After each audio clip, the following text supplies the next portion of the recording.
Hello, it's Friday the 13th of August.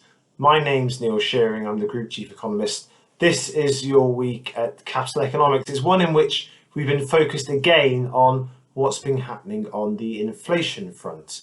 That started on Monday with data from China, traded data and inflation data, actually that helped to shed some light on what's been happening in global supply chains, but actually sent rather conflicting messages.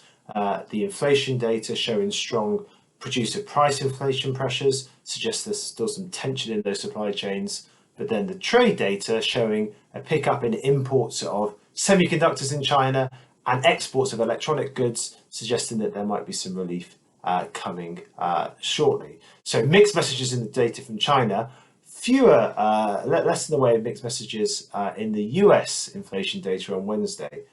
Some quite definitive signs there that some of the transitory increases in prices as a result of the economy reopening have started to ease. But as our senior US economist Andrew Hunter noted in the release, there's also some worrying signs in some of the shelter components and housing components of the CPI data that we'll be paying close attention to over the coming months and quarters.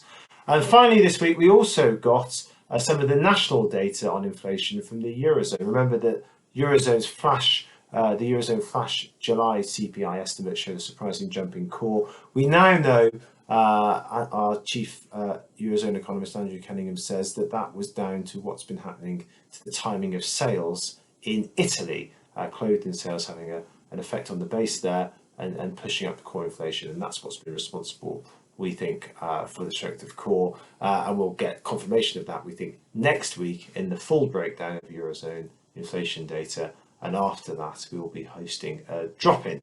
That's it for now. Have a good weekend, and I'll speak to you again soon. Goodbye.